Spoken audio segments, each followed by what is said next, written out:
Retro. Hello there. This is James Arnold Taylor, the voice of Obi-Wan Kenobi, and whenever I'm in this part of the galaxy, I listen to Dennis and Jay on Podcast Stardust.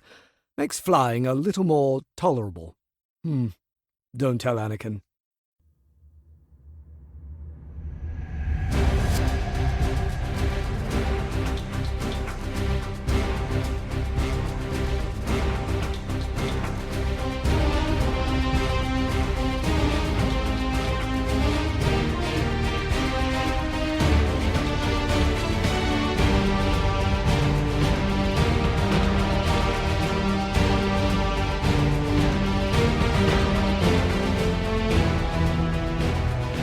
Welcome to Podcast Stardust. This is the fully armed and operational podcast dedicated to Star Wars news, reviews, and discussion. I'm Dennis Keithley. And I'm Jay Krebs. And in this episode, we are continuing our coverage with Maul with a look at the 5th and 6th episode of the season. I guess they actually like to call them chapters, but here we are. Before we get into that, Jay, you want to remind everybody what our social media contacts are? Absolutely. Super easy to find us. We are on Facebook and Instagram at Podcast Stardust. Okay. The dish is aligned. The signal's boosted to maximum output. The shield is down. And we are now broadcasting to the galaxy. So we'll be going over the 5th and 6th chapters I just mentioned. Chapter 5 is called Inquisition, and which is very apropos. And 6 is Night of the Hunted, also a very appropriate title. Let's just do our usual format here, Jay. Comes quick overall thoughts about these episodes, and non-spoiler alike before we get into the details. Oh, sure. Yeah, this is for me anyways. I was saying last time that the series was really starting to click. Mm-hmm. Well, this is where it just went from awesome to what I feel like is essential Star Wars at this point. It's so good. There's so much emotional tension in this one. There's so much layering going on in addition to, the action that we get in both episodes 5 and 6. The action is incredible. The payoff is exactly what we were hoping for. And so I love that. And there was a couple of things in here that were kind of deep cut and rewarding in that way, but still keeping it simple enough that it doesn't have to be you have to know kind of thing. So I appreciated that as well. And we're going into some new territory too. So some familiar beats, but some very new territory in this one. So once again, they knocked it out of the park for me. But what do you think? Oh, I continue to love this series. I've been hooked since the very first episode. I thought they've all been amazing, and these two are no exception to that. One of the things that I've heard discussion about, and I really stopped and thought about it while I was watching these episodes, is just that how engaging this all is, given the fact that we know Maul's fate, ultimate fate. We know that when he gets to Rebels at the end of season 2, that's the end of this character. Yet and I guess that shouldn't be a surprise because, we all know what happens to Obi-Wan Kenobi and we still loved him in the Clone Wars, right?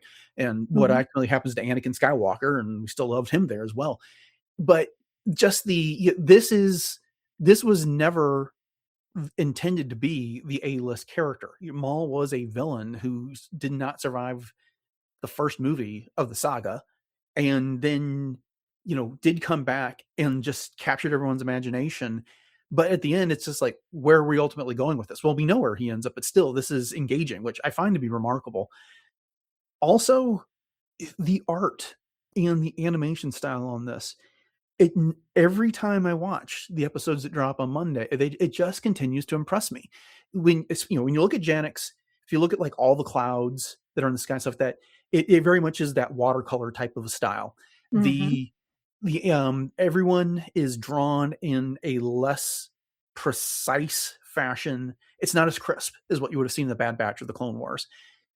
But the style of the animation, the action is just, I keep thinking physics, like matter in a way that they don't in the other. They matter in the other animation series, but it's just so much more realistic looking in this show. And I think part of it is because a lot of the combat is much more close up.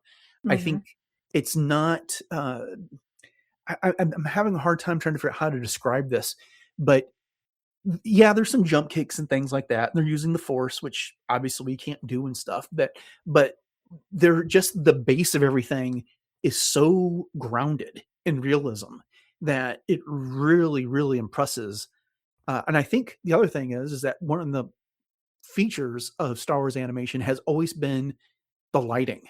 They get the lighting right in a way that so many other animated series just could only dream to Oh, do. yeah, that's And true. this series is no exception, especially since like, so many of the saber fights, the illumination is like almost 100% just the lightsabers. And so you're getting the reds and the blues flashing back and forth and stuff like that. And so it's just really gripping the way it looks. And Mhm. that was one of the things that stood out to me this time. Oh, yeah, it's gritty and it's rough around the edges, which is Mhm. exactly what fits the tone of the show, and it perfectly done because there is a lot of shadow and light, and that just goes to show that the name of the series does the lighting and animation justice, that's for sure. Yeah. I also like the description that you gave it, the emotional tension here. Mhm. Tense is how I was thinking, especially of this first episode. We've got some minor betrayals going on.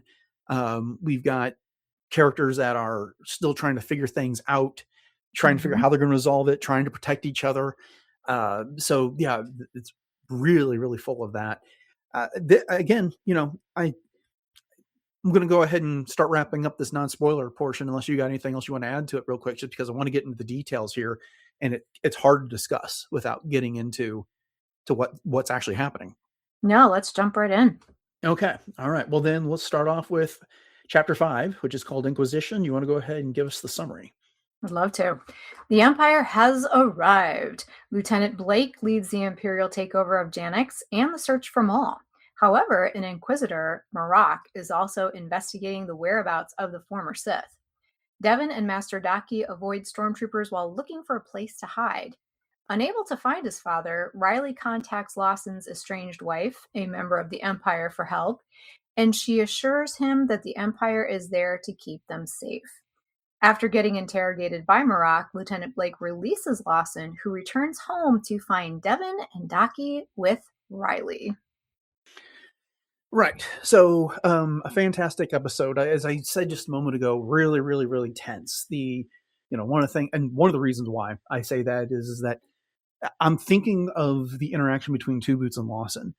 Two Mm-hmm. Boots is convinced he did the right thing, and that Lawson is eventually going to come around to saying that this was the most efficient way of dealing with the problem they've got with Maul. And he just is so oblivious to the threat that the Empire poses to Janix and everything around them, and that it's not just a simple matter of protocol, that this was a bigger decision that needed more consideration. But he's just, his concern is that Lawson told me not to do this. I went over his head and did it anyway, so he's gonna be mad at me. And he doesn't get the bigger picture here. But what'd you think about kind of the tension between those two in this episode? Mm-hmm. Yeah, and there's a lot more to be said about this, especially in episode 6 for sure. Mm-hmm. But I think for Two Boots, one of the things that I thought about for myself is would we be quite as empathetic and apologetic for him if he had a different type of voice or if he wasn't so endearing with those cutesy little boots of his? Mm-hmm. And I think that the answer is probably no. If he was a little bit more of a brash kind of a character, even just in the voice, given that his intentions were still the same, that perhaps we would view him a little bit differently. And I think once again, that's the genius of how this series was created and approached, is that we do look at Two Boots and go, oh, but he didn't mean to dot dot dot, kind of Right. thing. And so he's almost like a little kid that has really good intentions.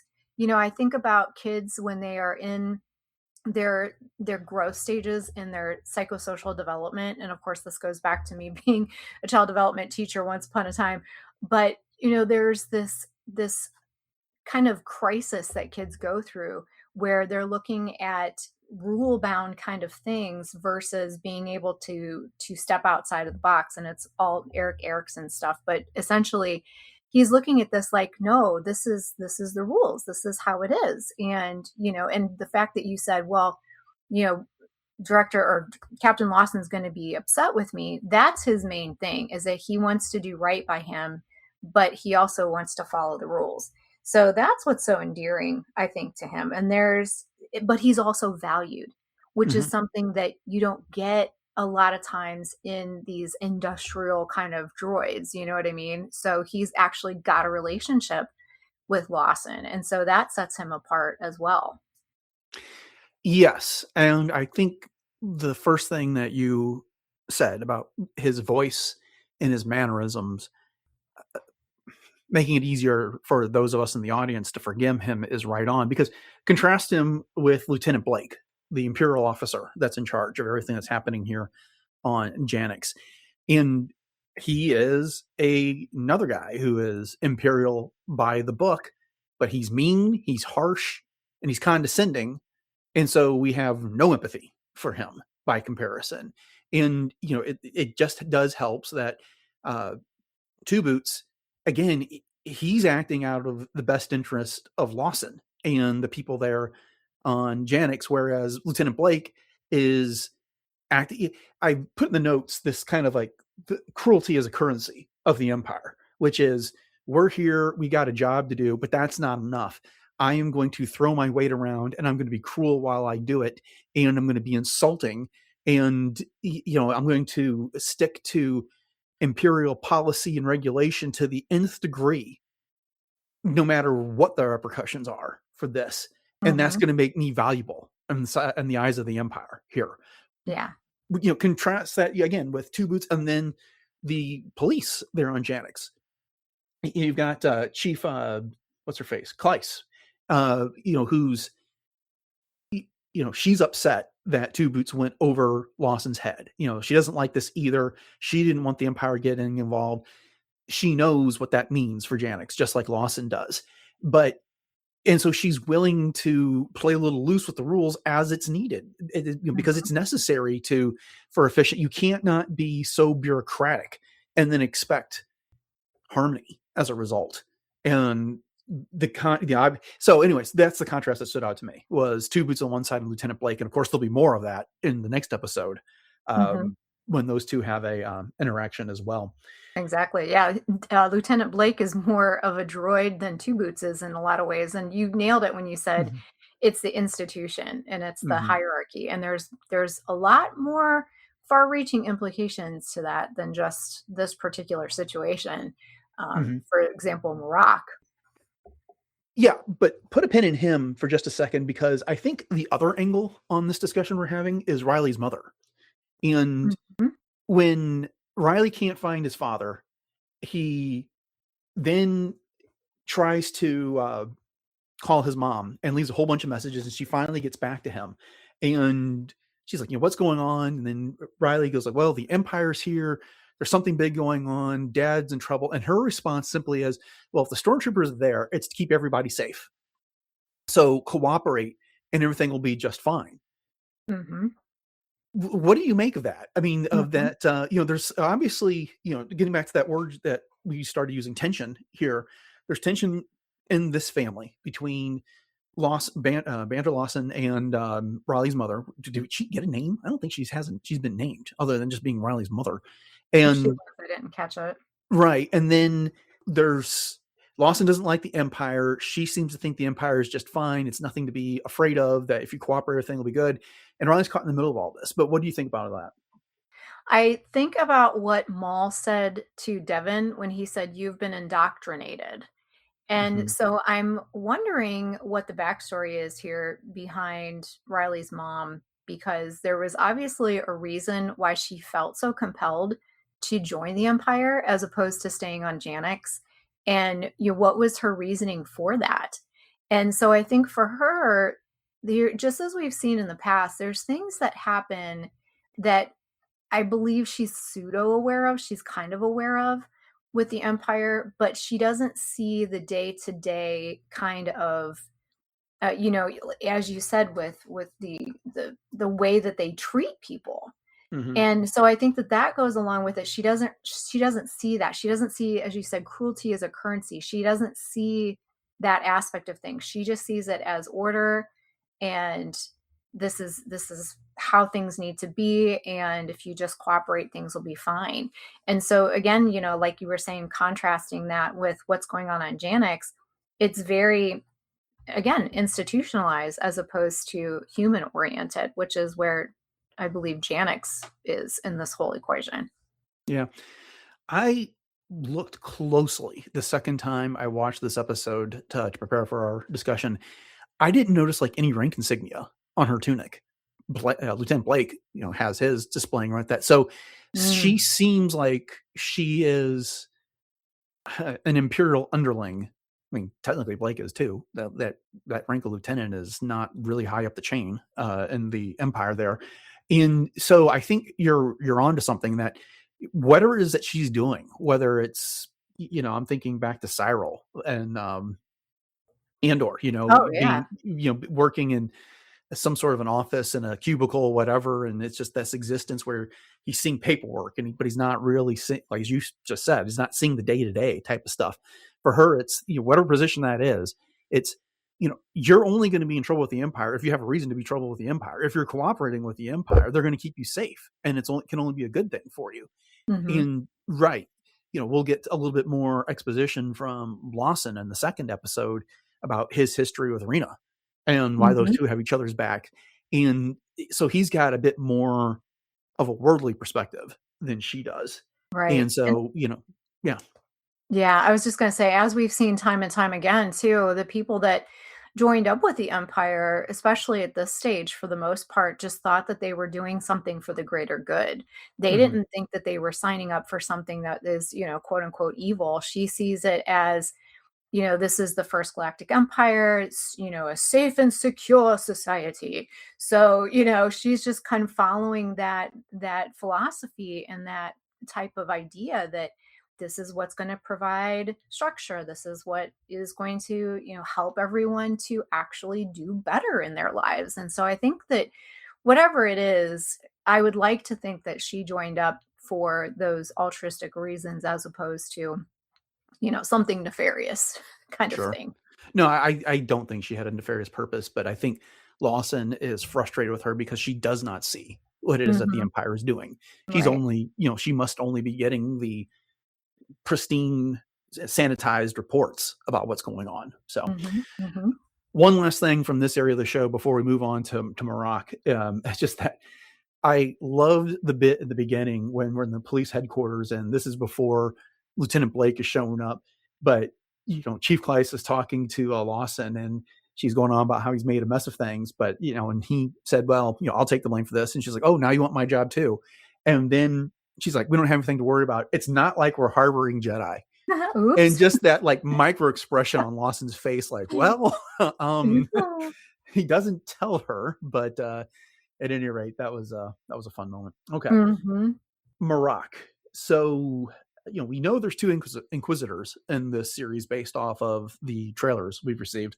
And we get our first one here, and he gets a dialogue in this episode. We didn't hear him talk at all in Ahsoka, but here he is, and he's investigating everything that's going on.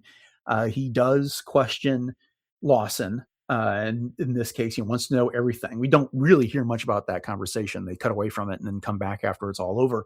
But he then goes out to Maul's old hideout and investigates what happens there, and discovers that we're not just dealing with Maul, we're dealing with someone else using lightsabers as well, because he seems to be engaging in some sort of version of Force psychomancy. And, as he's going over like the lightsaber scars that are in the walls and in the ground, whatever, and you can hear, and he's hearing the sounds of battle and screams and the like.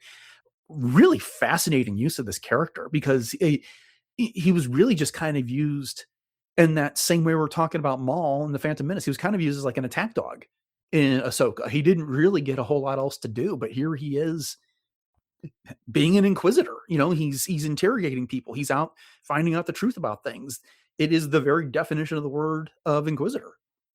Yes, I have so much to say about this that we could do an entire episode just on my thoughts, but I'll try to keep it as concise as possible. So, first of all, I try to stay away from anything and everything before watching these. And I know that everybody has their different views of spoilers, and some people, as we were talking about with Alan, I don't want to give away that conversation, but some people like to be prepared. I, on the other hand, do not. So I knew that this episode being called the Inquisition, that we were going to see the Inquisitor. Honestly, I didn't think that when Marrok showed up behind um, behind Lawson, that it was actually going to be an Inquisitor. I figured they would maybe start with an ISB agent, but oh no, they went straight for the throat kind of thing.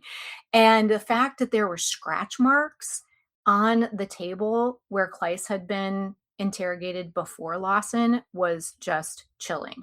So to your point, as far as the way that they've treated this character and the way that they presented Marrok is, once again, I go back to my initial comment about being so layered.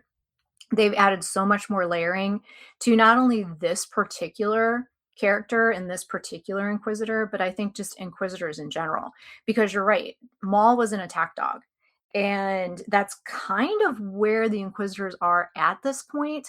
But it almost shows Maul in some ways what he could have turned into had he stayed with Palpatine, and not necessarily in a good way. So he would have been institutionalized. You know what I mean? He would have been used as a tool for Palpatine's bidding, because I don't know if he would have necessarily kept him around as his equal for too long of a time. It's almost like he would have become an Inquisitor. And not only that, but I don't know if you noticed how scuffed up and worn and lived in Marrok's armor looks, but of course I go to the costumes because that's just me. So we see so much more of a polished, pristine type of Inquisitor in things like the Kenobi series, for example, even in Rebels. So you see the fourth sister, the fifth brother. Marrok doesn't even have a number at this point, as far as I understand. He's just Marrok. So at this point in time, the Inquisitors are basically the Black Ops cleanup crew, as you said, the attack dogs kind of thing. Instead of later on when we see them in these hierarchical positions, vying for their ranking even before the Grand Inquisitor even existed. So I just thought that was so cool, and I loved that. And to your point about the psychometry, I thought that too, but then either it's not as deep as what someone like Quinlan Voss might have, for example, or in Jedi Fallen Order, Cal might have. It's more of an echo.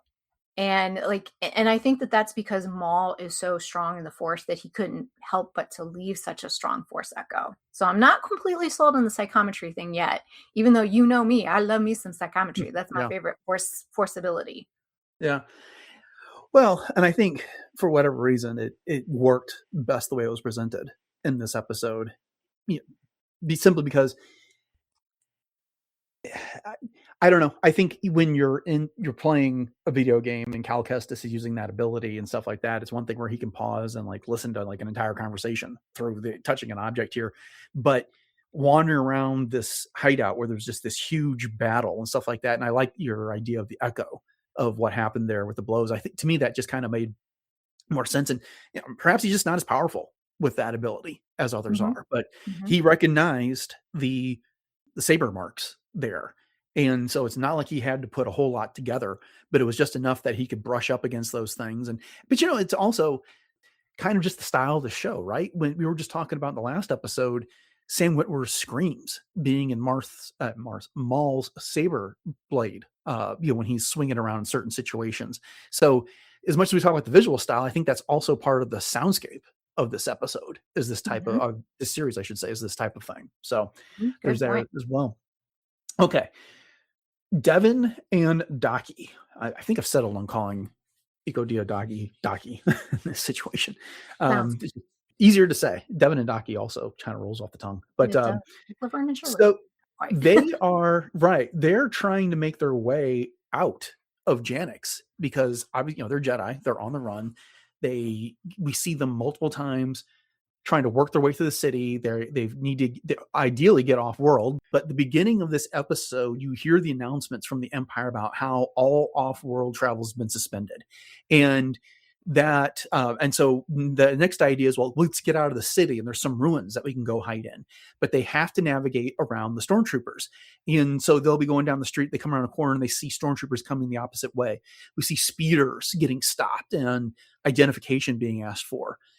So that's, it's like the mega version of what happened in Mos Eisley back in A New Hope, right? And I want to see your identification is an even more fun instance of that.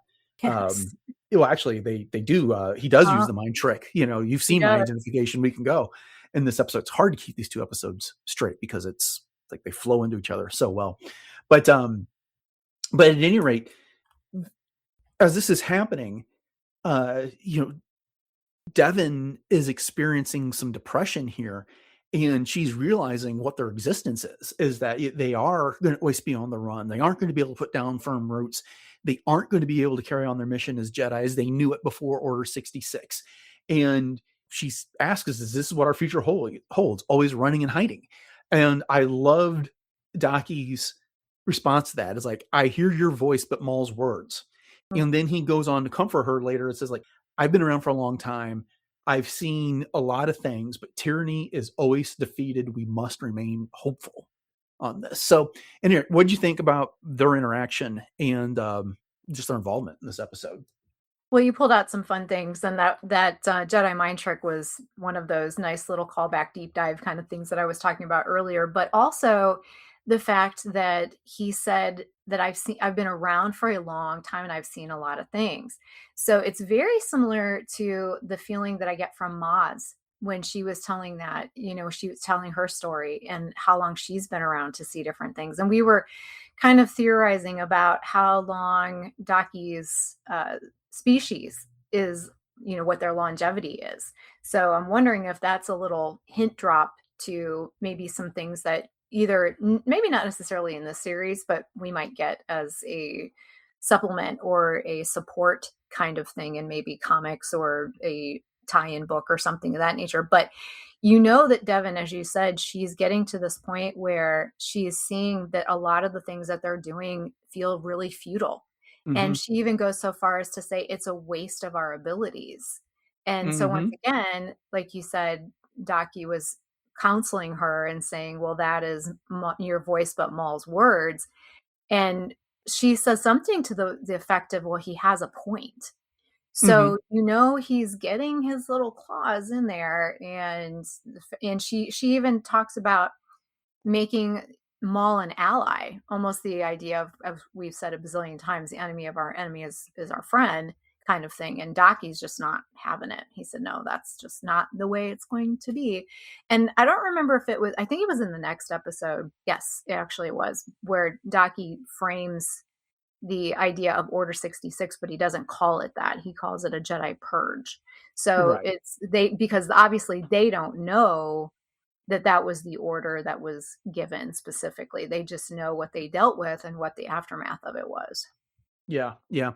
No, I this is a great illustration of how Maul's playing this long game. And as you said, he's kind of sunk his teeth in a little bit. And the other thing that he says is that, or Daki says, is like, don't let him poison you. And that's exactly what seems to have happened, is that she's questioning all of this. She's still young. She has not had the long, fulfilling Jedi career that Daki has had. And as Maul pointed out in the previous episodes, your legacy, your destiny was stolen from you. Doesn't that make you angry? And yeah, it does make her angry, and she's not happy about this. And so she's looking for something better, and she's very tempted by this idea of the common enemy. So at any rate, it's just kind of brilliant the way that they've started showing this. I'm placing my money that it's ultimately going to work to some degree, that she is going to take up this ally, at least become some sort of an ally. But it's not necessarily a foregone conclusion at this point. You still got Daki whispering in her ear, her mentor, who she's very loyal to, and guiding her in this situation. But he's wandering around through these 2 episodes reacting to that injury he sustained in the previous episode. So is he ultimately going to fall out of the picture due to this injury or something else? And the next thing you know, she's left to make these decisions for herself, and without him being there in her ear to remind her of who they are and to offer that encouragement, will she be a little bit more susceptible to everything? Right. And I thought about that too. That injury that Daki has is not, he's covering it very well, but I have a feeling that it's paining him a lot more so than he leads on. And, in a lot of ways, I hope that he doesn't end up passing away, because it's just, I don't know, maybe it's just me being a little cynical, but that just seems to be a kind of a common trope, oh, my master, my mentor has passed, and now, sigh, what do? I guess I'll go join this other guy, kind of thing. So I hope he stays in the picture, and I hope that he continues to be that pull to the light side, that Devon needs, because obviously she is being pulled to Maul in a lot of ways, but I think that conflict needs to be there. It needs to stay there. So, well, yeah, no, I hear what you're saying. I mean, my money is still on him not surviving to the end of the season here. And then ultimately, again, just like Ahsoka in the Clone Wars, when we first were introduced to her, it's like, wait a minute, Anakin had an apprentice. Where was she during Revenge of the Sith? And granted, it's a big galaxy, and we're not even talking about those saga characters here. But at the same time, it's just like, well, we never heard of these two in any story. We didn't, not in Rebels, not in the original trilogy, nothing. And so something has happened to them. What was it? Did they ultimately go into hiding? Did they perish during this entire conflict? What is going on? I mean, they seem to be a sub part of Maul's story, so I'm just not counting on them being around for the long haul. Potentially not even by the end of the season. We'll find out. But okay, let's talk about Maul real quick and then switch to the next episode. He's just not in this episode a whole lot.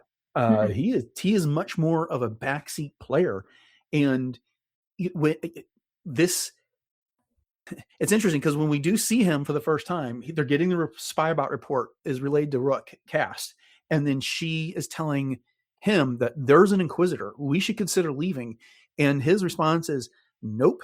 And she's like, well, this is about that girl, isn't it? And he's like, yep, she could be a valuable apprentice. And what do you think about Rook's reaction? She seems like she's frustrated by this, but she's loyal to Maul. And then when she tells the other Mandalorians, they're getting a little cranky about things. They demonstrate themselves to be mercenaries, which is, as long as the credits are still flowing, we're good, but the credits aren't flowing right now. And she's just kind of tells them to shut up. But what do you think? No, I think you nailed it. I mean, she's definitely loyal to Maul, and a lot of that, I think, goes with what else is she going to do? So what other option does she have? And obviously Maul is very powerful, even though she can see kind of that his folly of wanting this apprentice. I feel like that's kind of how she feels about it, like almost rolling her eyes, like, oh, this is one of those Force things, whatever, but he's kind of not led us wrong, so far. So, and what other options do I have? And so I think, as we all know, kind of Poodoo rolls downhill. So of course she's going to talk to the other Mandalorians in that way. And one of them's like, as long as the credits are still flowing, I'm okay. And it's like, well, I don't know about that, Yeah. So they're it's almost like it's funny because they're kind of their own little gang, which they are. They're a space gang.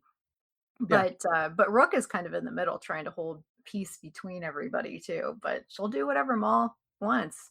That's for sure. I'm just wondering what the limit on that is. Yeah. At this point, it's the I'm not going to speculate, but she seems devoted to Maul, even if she's frustrated by this.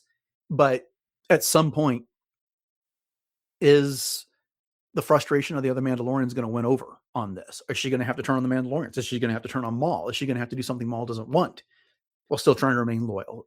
Remains to be seen, but we'll find out.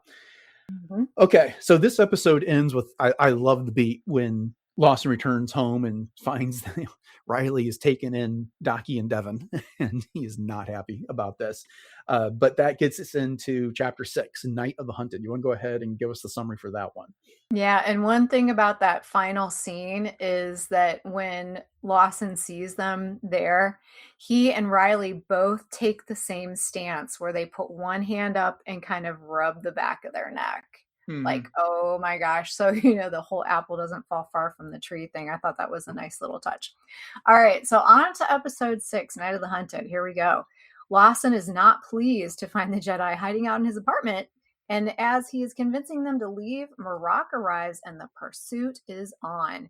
They commandeer a gunship before attempting to escape through the train tunnels. And just when Marrok seems to get the upper hand on Devon, Maul intervenes, and together they fight off the Inquisitor. Right. So we get a lot more Maul in this one. But everything starts off with him. He is, they're in their new hideout in the underworld, which looks like it's the remains of some sort of a landing strip of some sort, or like a landing platform is a better description. And he's pulled out his lightsaber and he's almost in a meditative state as he goes through forms. It doesn't necessarily do anything for the plot, but it is really cool for this character, I think, just watching him do that. And he goes through all of that until he gets interrupted by Rook with the images of Marrok and knowing that, he's been there at their old hideout. So, but anyways, I loved it. And I remember watching this as like, oh, Jay's going to think this is really cool. Definitely. Yeah. Yes. I was just so impressed with the fact that obviously Maul is very skilled, but he's not above sharpening his skills. And that just shows his dedication to his form, his art form of lightsaber combat, which I'm kind of wondering exactly what he was polishing up on based on what we see later in the train scene. So I do have some thoughts about that as well in that instance. So yeah. See, for me, it was just, practice makes perfect. Even a Jedi has to keep up on their skills. But much like the tea ceremony, we've discovered there's a certain amount of refinement to Maul. Yes. And to me, this was one of those moments. It was, yes, it's a little bit of practice, but it also kind of is, it's exercise. And we feel better after we exercise frequently for him. He's practicing breathing. He's concentrating on those forms. So I really like that for this character. Because as we've talked about in the last couple of episodes where we've discussed this series, this character has evolved from the attack dog that he was portrayed as in The Phantom Menace to who is someone who's intelligent, who is thoughtful, who is got a grander design, just like Palpatine does. And it's not all just, Maul see, Maul smash type of effect. Right. Yes. It's, he does lay down plans. He does have, again, that word refinement that I used. I see that in him with these moments that we've been getting in this series. No, I agree. And he was probably testing out the work that I think it was Icarus that was patching him up, testing out his new gears and stuff too. Yeah, good point. One of the other things that stood out to me in this episode is Riley's confusion about the Empire when there's this debate that he has with Lawson. He's Lawson too, Riley Lawson versus Brander Lawson, but with his dad. And there's this notion that the Jedi have to leave. Well, why do they have to leave? Because the Empire can't find them here. What's the big deal if the Empire finds them here? And Lawson's trying to point out to Riley's like, the Empire isn't what you think they are. And of course he's got this notion, well, my mom works for the Empire. How can they be that bad? Right. But it comes and smacks him in the face in a major way when Marrok shows up here. I felt bad for him in this situation. I mean, one moment he's showing off his room to the cute teenage Twi'lek, and the next he's got a Inquisitor barging through his front door. Right. Yeah. And again, it's one of those with this particular episode, like I was saying at the very beginning, that there's a lot, again, very layered, so much emotional tension, and no one's really emotionally aligned at this point. So you've got Riley, who, as you pointed out, is being pulled between his loyalty to his mom and, oh, the Empire can't be that bad. And his dad saying, well, you don't know the Empire. Like, you have no idea what's going on here. He's, as he should be, a little naive to all of it.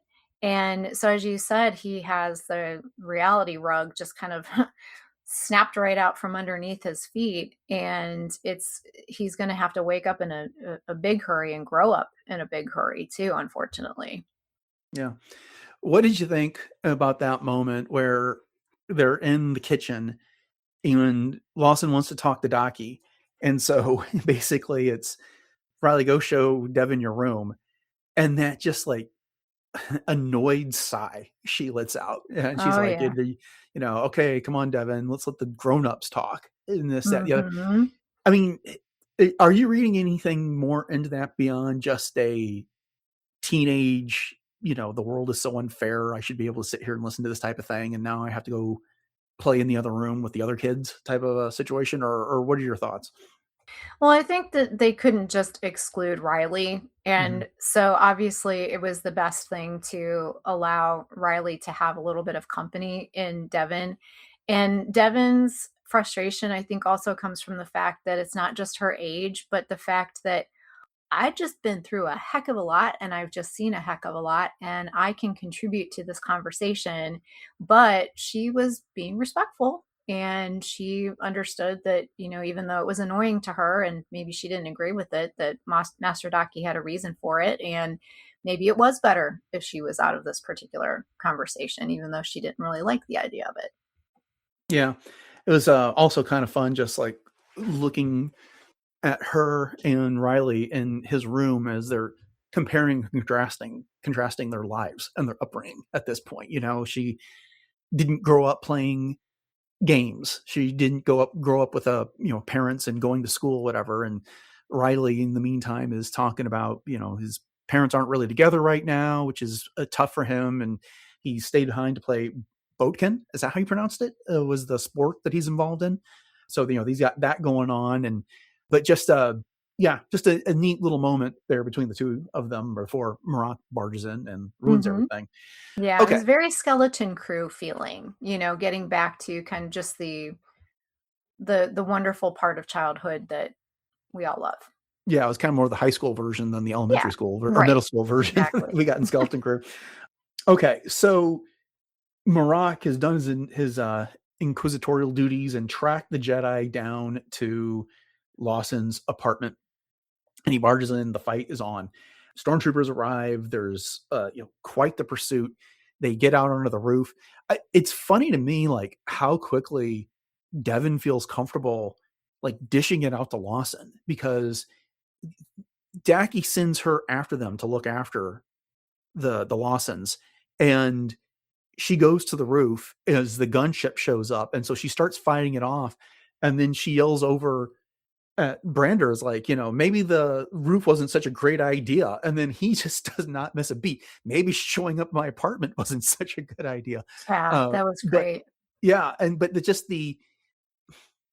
it's I guess the point I'm trying to make is that it's brash for a Jedi Padawan. I generally think of like Anakin kind of and Ahsoka having their personalities, but I don't know that I was seeing necessarily envisioned Ahsoka kind of talking back to Brander in that position. Definitely Anakin if he was there, but and maybe the clones, but I don't know. She seemed to be a little bit more respectful. Yeah, well, I think that this is a different situation 100%. Hmm. Desperate times call for desperate measures kind of things. And yes, there is a certain protocol that goes along with being respectful of your elders, but that's been kind of thrown out the window at this point. And so her personality is, as we've seen, very much on the brash side. And so it's coming out in this, that's for sure, especially when your survival is at stake. Right, right. And then she commandeers the LAAT gunship. That scene was so cool. Yes. The way she did that, jumping up on there, pulling the canopy off, throwing the pilot out, and then taking it over herself. I really dug that. And then the whole escape where Lawson's doing the backseat driving, which is Hmm. up, up, up, and she's like, "Hey, you want to fly this thing?" And he's, "Yes, I do." But she manages to lose the first two gunships before the engine takes damage, and then the second two show up and cause her to do the crash landing there. But again, a lot of great Star Wars scenes come before this and make this one possible. But just the quality, I think, is unlike what we've seen in animation so far or Oh before. yeah, Mhm. undeniably. And I love the fact that she was a little bit more on the, I wouldn't say humble side necessarily. He's like, "Have you flown one of these before?" She's like, "Well, kind of." And then she just sort of, just takes over and shows her skills. And that just goes to show that even Jedi Padawans are trained at such a level. And you've talked about, and we've both talked about the fact that these kids are prodigies. And so that's really shining here for sure. Yeah. So in the middle of all of this, we get an opportunity to go back to the police headquarters, and Two Boots is still naive as to the scope of everything that's happened. And he's like, wow, the Empire is so generous. Look at how much resources they devoted to us that they're lending us. And this should be very efficient and things get cleaned up in no time. And then Lieutenant Blake is there like in a flash. And he goes on about I can't remember exactly what he says, but then he's like, Android, get rid of those boots. They're not regulation. This is standard issue. Yeah. And this is like also, and Two Boots is also talking about how Lawson is going to appreciate all the stuff that the Empire is doing right before his image shows up as wanted on the screens behind them. But it seemed to me that, and again, Two Boots has no facial expressions, but his reaction to Lieutenant Blake telling him to get rid of the boots is like the first crack in this facade he's built that the Empire is just benevolent and this can only be a good thing. And it just is kind of weird that that's what it took. Not Lawson getting into trouble, not Lawson being suspicious of them or anything else that the Empire had done. It was Blake telling him to get rid of his boots. Oh, yeah. And that was like a gut punch to him. You said this is the first crack. And as you said, there's no facial expressions, but you could read it. You could see it. And all of the other droids that are like Two Boots, you could see them in standard formation and they're just kind of marching along behind the stormtroopers and they're just, in their own little parameter kind of things with their protocol. And then here's Two Boots, he, as we were saying before in the last episode, it's a completely different atmosphere on Janix than it is in the Empire. And so, this is, as you said, I think it's going to plant some doubt in Two Boots, obviously. I don't think he's going to flip overnight because he does trust the system and he clings to these rules because it's his protocol. But the Empire clearly doesn't value him like he's being valued here on Janix. And so, he might think to himself, well, if following rules still gets me put down or diminished, well, then maybe don't want to do this. He's getting the message that you have to erase yourself to belong here. And I don't know if Two Boots is going to stand for that. Yeah. I mean, again, with Two Boots being so, this is the procedure. This is the way we're supposed to do things. This is the most efficient. The boots he wears flies completely in the face of that. That's part of his personality. The two big things that are non-standard about his personality are his fondness for Lawson. He was always bringing him coffee, looking after him. That's a very human trait. The fondness that he enjoys Lawson's company. He's even said so. It's like, no, I can't drink coffee, but I enjoy being with you. And so that's why he carries the coffee around. And, and now he's got these boots, which are a quirk there. And so it's kind of like almost like Lieutenant Blake said, you have to arrest and kill Lawson is I think it would have been in like an equivalent type of a statement to him that, that's a big deal. All right. I don't want to overstate it, but you get the idea. Oh yeah, for sure. Right. And quick aside, did you see how many empty cups of calf Lawson had on his desk? Plenty. And like they were all half drank. Right. I also loved like at the end of the last episode, he was being released from right before he was getting released interrogation. He's like, can someone at least bring me a cup of calf? Because he's sitting in that room by himself. And then they do release him and he goes back to his desk and immediately picks up what I had to guess was a cold cup of calf. Sure it was. And then he like is drinking another one on his way home. and then he gets home and then there's yet another cup of calf. It's like 4 in real quick succession there. Okay. So they go to Rena's casino to try and get some help. We get a little bit of backstory on her there. And a lot of it comes in the, some of it comes from Devon and Riley talking about how they go way back. And then Lawson explains that, back in the day, before he was an officer, he was running around doing things, and Rena used to be a bounty hunter, and they got into a situation, and he would not be alive if it wasn't for her, and she wouldn't be alive if it wasn't for him. And so they've always kind of looked out for each other ever since then. And I thought that was cool because it just shows why someone like Rena, when this episode starts or when the scene starts, they're walking into the casino, and she is a like typical hostess of an establishment like that, bringing that one patron a drink who clearly recognizes Lawson and the fact that he's wanted, and seems like that must have been who turned them in there in the first place. But even when they're walking up to the casino, Lawson's like, yeah, I know someone who can help us, but she's not going to like it. And when they get in there, that proves to be true. She's like, what'd you do? And what is it you need this time? But she doesn't say no. She's like, I'll see what I can do under this. They're very devoted to each other, and we got just enough of the backstory that we can understand it. Yes. And I me and my backstories, I absolutely love that. And I wonder if there wasn't any more than just saving each other's lives, because even Riley picks up on that. If you notice, when Lawson puts his hand on Rena's shoulder, and I don't know if maybe it's just Riley being a teenager and reading into things, but there are a couple of moments of pauses and where everyone pulls back on maybe something that could have been said, or how it was being said. So I'm wondering if that was something there too. And I have to say, so did you have anything else to say about that before I say what I have to say? No, go ahead. So I learned a new thing here recently, and I think that we have our first incident of what's called a glup shido in Star Wars in our Maul Shadow Lord series. Do you know what a glup shido is? It's not ringing a bell. Well, the only reason that I know this is thanks to Colby Wan, and I actually just learned this a few weeks ago, but it's basically a random background character who looks weirdly specific and important, but is never actually explained. They have a very distinct design, and they're placed with intention. So I think it's this little alien right at the very beginning that they see when they first walk in.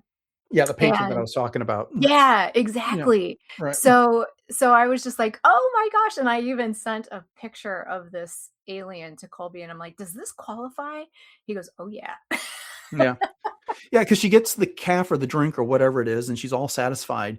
And then when they all start to walk off with Rena, this alien, turns around and kind of gives them a sinister, knowing look.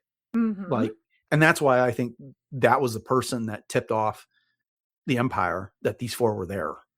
Yeah, in that situation. I can see that. So I'm wondering if we're going to get more on this character. It'll be interesting to see if that happens or not. But there you go. We'll find out.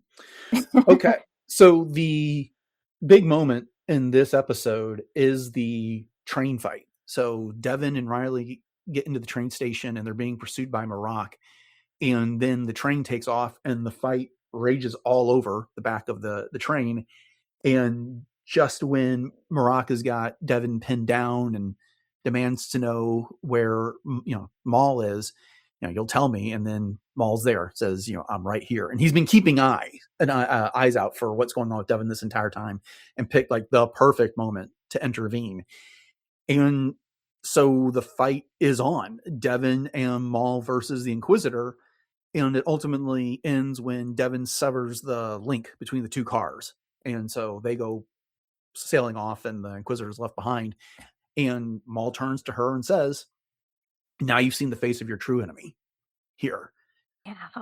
So great fight, and just another link in this, chain of events that Maul is pursuing to convince Devon to ally herself with him. Oh my gosh. Yes. Yeah. This whole scene was so fantastic and in so many levels.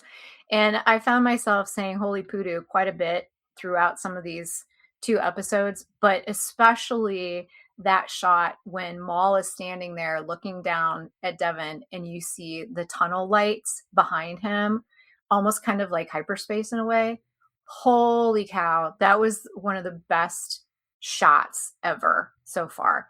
But this whole fight scene, it was brilliant because it was just like the train. It was very linear and confined. and it was moving in a way that no one could control, whether they wanted to or not, and you couldn't stop what was coming. Devon couldn't avoid the fight. Maul can't retreat into shadow at this point, and Marrok has to confront them and not stalk them, kind of like he had been doing before. And I think this is where, as I was alluding to earlier, that maybe Maul was actually practicing some defensive forms of lightsaber combat because he typically doesn't have to do that. And so he thought, maybe I better brush up on this because I don't want to underestimate this Inquisitor. Plus, I need to protect Devon if I want her to be my apprentice. So if you notice, because I watched the scene like 3 times, I didn't watch the entire episode, just the scene. Maul is adapting. He's constantly repositioning himself in front of Devon. And what I thought was so cool about this was there's that one scene where, Marrok has the one side, and I have chills just talking about this. Can I just tell you? So he has the one side of his lightsaber lit, and then he lights the other side. And Maul's like, oh, I can do that too. And so he lights his side. And then you see them fighting from the side, and it's like this mirror image of each other. As I was saying earlier, Maul is confronting who he could have been if he would have stayed within the system. And I think that was so cool. And there were so many little micro choices that Maul was making at this point. And yeah, chef's kiss. So good. So good. Yeah. And I think Marrok realized that Maul's faster than he should be too. So there's that.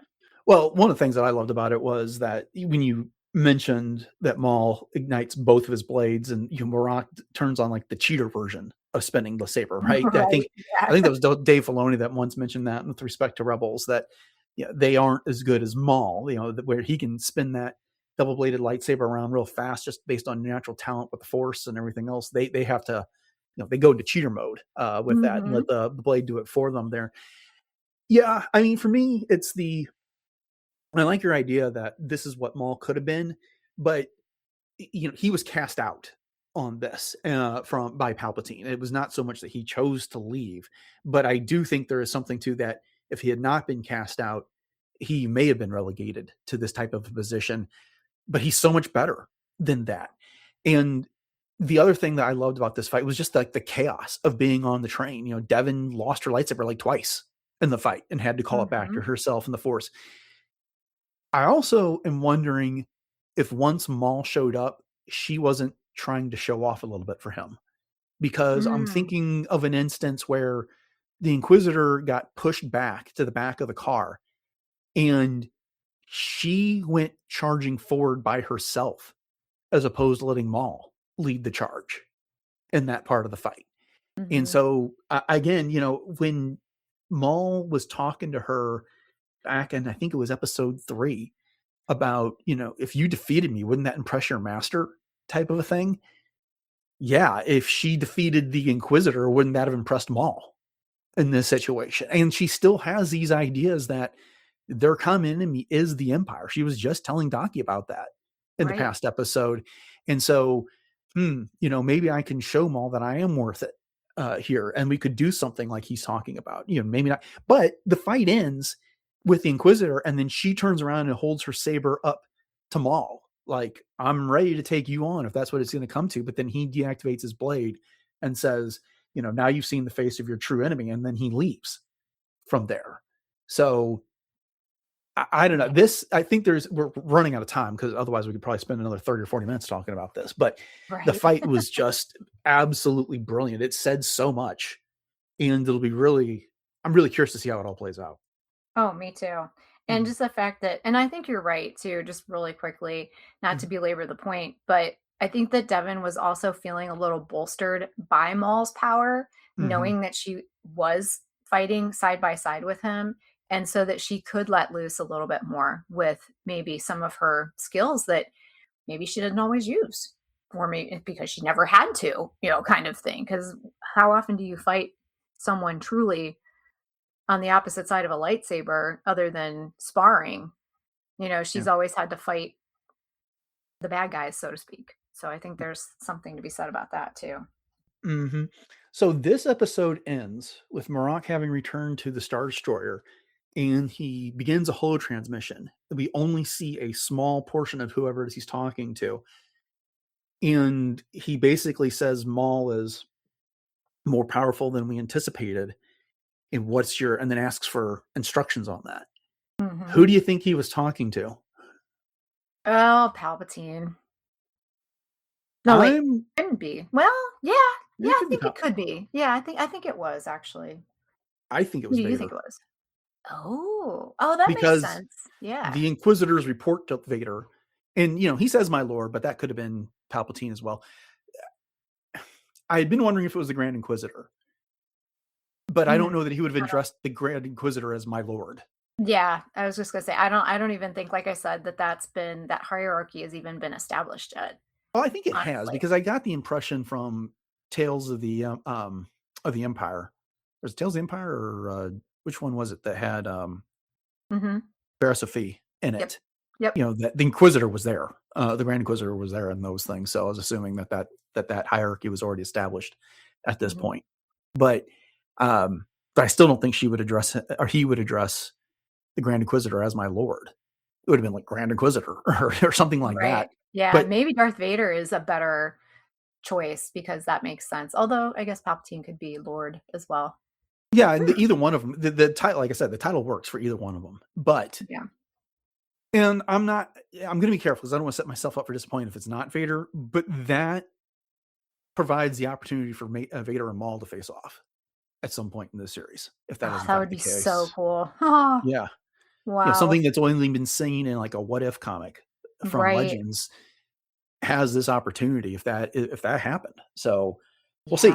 We'll see. I'd be really curious if that's where we end up going with this, and because Vader has a habit of showing up in everything at some point. So yeah, can never get enough of Vader, though.